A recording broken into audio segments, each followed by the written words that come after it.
You are a great champion. When you ran, the ground shook. I like him. Her. The sky opened and mere mortals parted.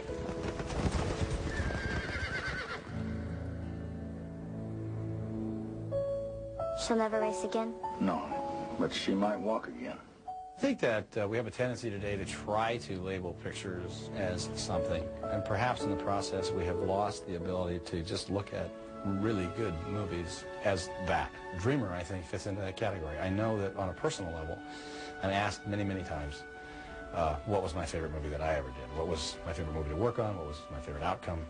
And I've never really had an answer until now. And Dreamer is the best movie that I've ever been in. And so I look at it as that. It's just a good movie. I think it's a classic film. It's a theme that is universal because it's about a family weathering tough times and how they survive those tough times through recommitting to their love. What you learn about any screenplay fairly quickly is whether or not the writer knows what he's writing about. John Gatins knows this racehorse well. He knows that backdrop. I grew up in upstate New York, and it's horse country up there. And from a young age, I started going to the racetrack and was really kind of bit with the bug of, the excitement of the sport. It just was like a great world for me. When I started writing the script, I'd been to Lexington, Kentucky, and I knew that that world was really a character in the film.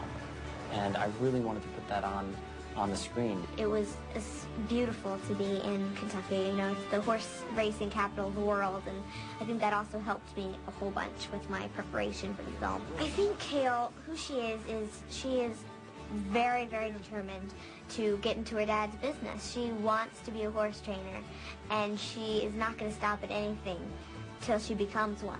And her dad's kind of protecting her and holding her back because he doesn't want her to, have the pain and the bad luck that he's had in the business. And eventually, he kind of just gives way because she keeps pushing and pushing and pushing.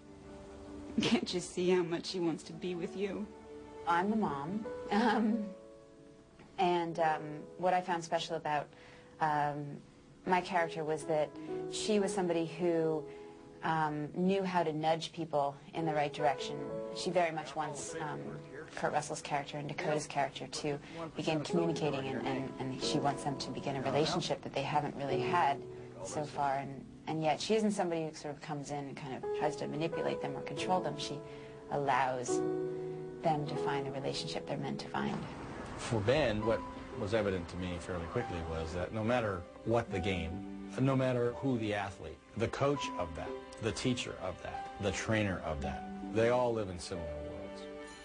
I was fascinated to find out that horses and their personalities are extremely important for trainers to get a hold of. You cannot separate the athlete from the person, from the personality, from who they are. Horses are certainly no different. That horse will race as to who it is. So finding that was key. Sacrifice, the horse that plays Soñador. These horses in this movie are race horses. They're not nice, cuddly ranch horses that want to snuggle up to you. These horses are highly tuned athletes that are arrogant, and they know how good they are.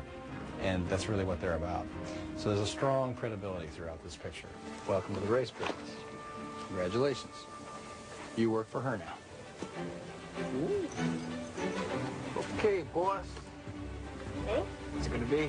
What? I play Manlin, and he's a washed-up jockey who got into a pretty bad accident early on in his career, and still wanted to stay in the horse game, so he began to exercise horses. But after meeting Dakota, and being inspired by her and the horse and everything that was going on, he decides to make a comeback. What do you want to do? Bring her in here. How long is this guy just a survivor? Been around horses. Luckily for him, he comes upon, the situation. And, it just gives me a new breath of air, as far as life goes. She's getting faster and faster.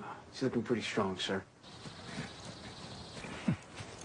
You ever seen a kid so happy with a horse? Yeah, I have. Pop's the grandfather of Dakota.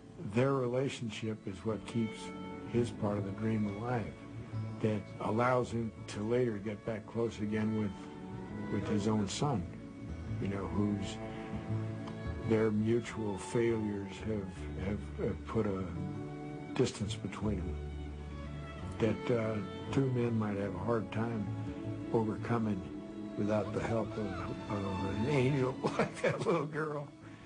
You can't really say enough about, you know, Dakota. She's a really, really gifted soul.